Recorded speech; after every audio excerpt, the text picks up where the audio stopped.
What do you think happened between Cho and Jim? You know, between the timeline of Cho and Ginny?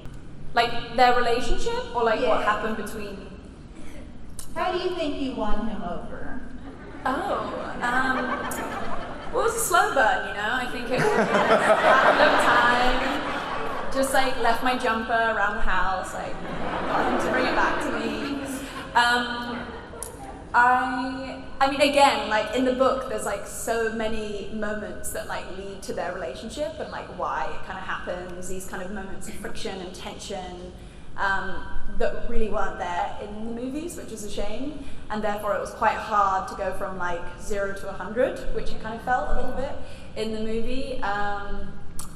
But I don't know, maybe he just had to get some things out of his system before he realized who his true love was. I don't know. I don't know, I guess, you know, I think I don't know what the crossover was, or like how it happened, you know. But. Very good. Hi,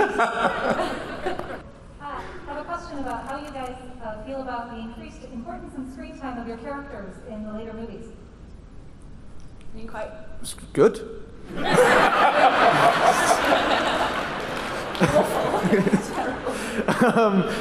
Yeah, no, obviously, like, I mean, as an actor, you want to feel that your character is having an impact on the outcome of the story. You want to take a journey, and it was not. It wasn't that I didn't enjoy being in the first films. That would be absurd. It's just that you want to feel like you're making a difference, basically. And as the films progressed, Neville got to do that. And I was so fond of him as a character and what he meant to people and what his story meant to people that it could become frustrating at times when we didn't have the space in the films for that story to get told in the way I felt like it deserved to be told. And so, by the time we got to the last movie, we got to really see the culmination of his journey and his arc, and really show that evolution, which I know means a lot to a lot of people. So yeah, it was fantastic. I'm glad that we got to eventually see a lot more of Neville and what he means.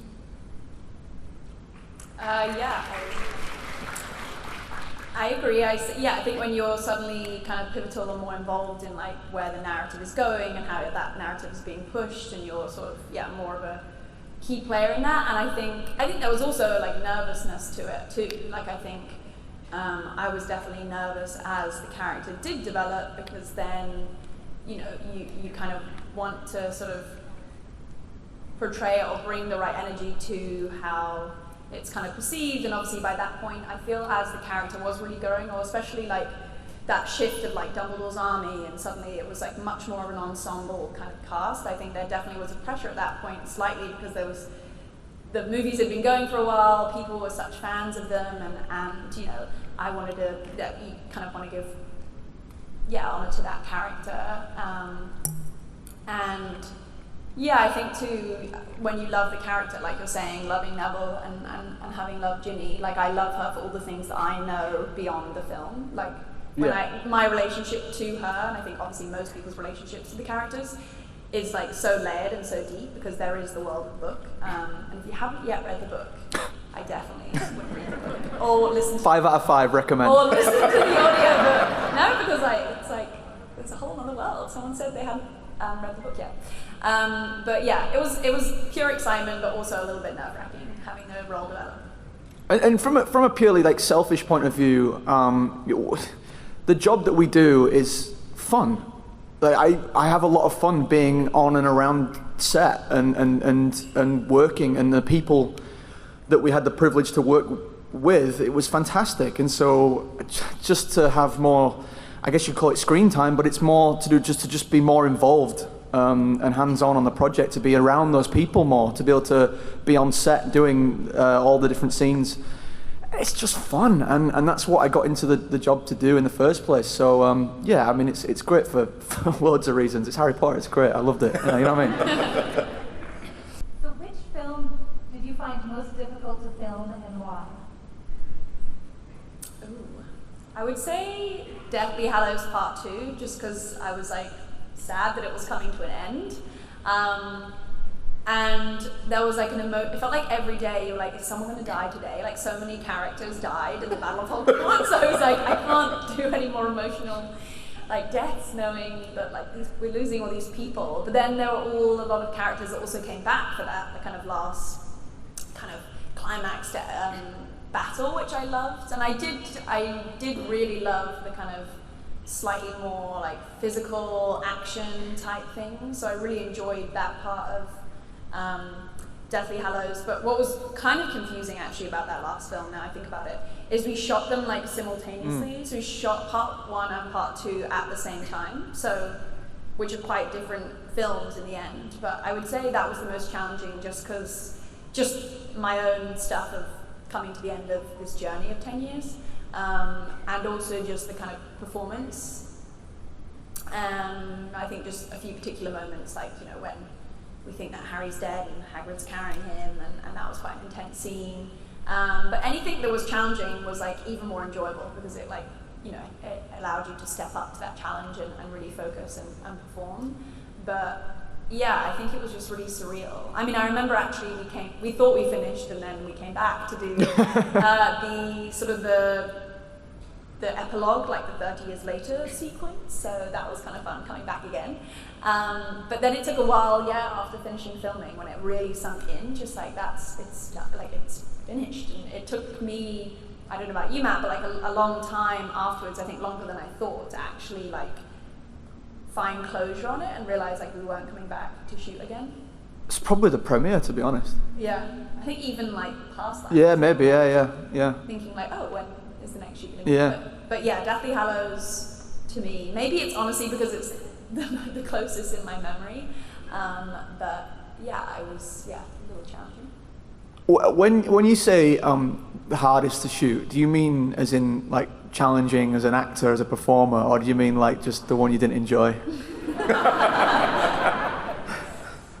Dealer's choice. There was definitely, or like when you're younger, I think especially when you're like, obviously we went through some interesting years on those, in terms of like being a teenager, getting to those years where you're like, ugh, I want to do what I want to do and be a rebellious teenager. Yeah. There were definitely some days where you want to just be a regular teenager and be grumpy and like not come in, or I don't know. Like there were definitely some films where Well, I flow with that. Half-Blood Prince was a struggle for me, because I'd sort of had, and again, this is kind of what I was mentioning earlier about being involved. You know, actors, we're very sensitive people, and we like to feel like we're involved, and we like people patting us on the back and telling us we're great.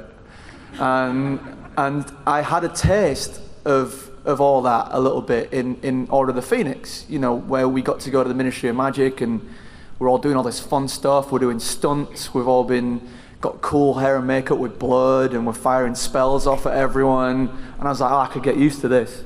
This is good, this. And the film came out and it was received really well and all the rest of it. And then I come back for Half-Blood Prince and I'm relegated to waiter. I was just like this, carrying drinks around at this party. I had like 2 lines in that film, and I was like, this isn't what I signed up for. I was Tom Cruise last year. What's this? So that was hard work. Because once you get a taste of it, you get addicted to it, you know. But you have to remember that you're still, you know, you're playing the role that is required of you at that moment. And it's one thing like being a supporting actor. You've got to have a sense of perspective on and realize what your role is within the larger production.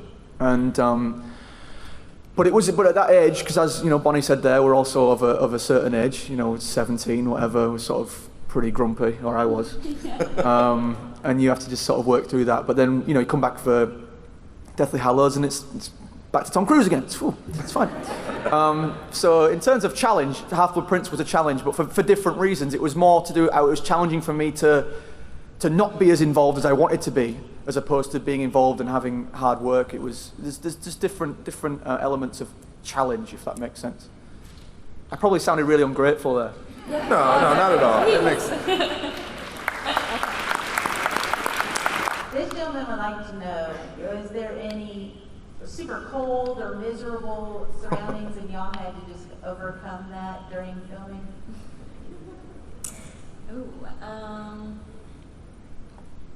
The only honestly, everything that you felt was mildly uncomfortable for a few seconds was that. Oh, actually no, the one uncomfortable thing I must admit was lying dead in the Chamber of Secrets for 3 weeks. I lay there for a really long time. And it took I think it was all the sequences before, and then the final moment when he stabs the basilisk tooth into the diary, and I was like, I'm finally awake, and I woke up. And then we had a day of that scene where I woke up. So that was a little uncomfortable because I was lying, they cut it looks a bit like when they draw out where a dead body is a murder scene, but they'd drawn me a yoga mat of my body, on the floor, so I could lie, because it was rock, hard floor. And I was meant to be kind of soaking wet, and the floor was all meant to be wet, so they would just spray you and the floor every 30 minutes, and can I get up? And you'd be perfectly set, the continuity obviously of everything needed to be exactly right. So I became perfect in my position as I lay on the floor. So that was a little bit uncomfortable. And I was kind of young, so I probably really wanted to sort of whine and complain, but I tried not to. You're a professional, Bonnie. I was very professional at 11 or 10. But other uncomfortable, the only fun sequence that was a lot of water, fire elements was the scene when the Burrows is on fire and we're running through the reeds, and we were wearing we were in our pajamas, but underneath we had a dry suit on, which is the weirdest sensation to be in the water, feel the temperature of the water but not be wet. And we had to run through the reeds as this quad bike with the camera chased us. But it turns out running in a dry suit and pajamas is actually quite difficult. And there were these explosions of fire flames.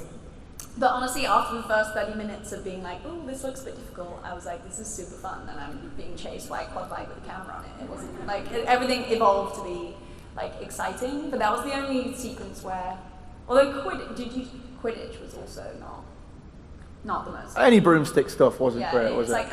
Wasn't, no, that yeah. wasn't. I'm just going to sound really miserable again now, really ungrateful, but I've got a couple. There was, you definitely remember the second one, but the first one was in the Chamber of Secrets when I got picked up by the Pixies, and it was, I had a harness on that was attached to a rig outside, and then they pulled me up, and then they would hang my robe from the chandelier to give the illusion that I'd been pulled up by the robe and hung up. But I was actually on a harness. And then one time they yelled cut, and something got lost in translation between what was happening on the set and what was happening on the rig outside, so they released the harness. But my robe was still attached. So I was just hanging there going blue before someone recognised it. Almost killed me. I survived, it's fine. And the second one was in Order of the Phoenix. They built these, they fashioned these new rigs for the Thestral, riding the, is that what it's called, right? Thestral. And there were these fiberglass seats, these bucket seats that they'd done a big cast, a mold of our backs and arses, and we'd molded these fiberglass things, and they were to hold us perfectly horizontal, perpendicular from the ground. And we're suspended, just we're on a roller coaster, on our front. But mine snapped. I felt it snap. So that was no longer holding me up, and it was just the harness, at which I'm basically being held up by my knackers, is what I'm saying. And I gotta tell you, that hurts. And I was just like Bonnie though, I was 16 or whatever. I'm fine. I'm not complaining, I dare complain. So I just sat there for You're a professional. Yeah. I didn't feel very bloody professional, I'll tell you that. Hi, this is Michael Shanks, and you're watching Fandom Spotlight. Be sure to like, share, and subscribe. The fate of the universe may depend on it. And have fun and follow your fandom.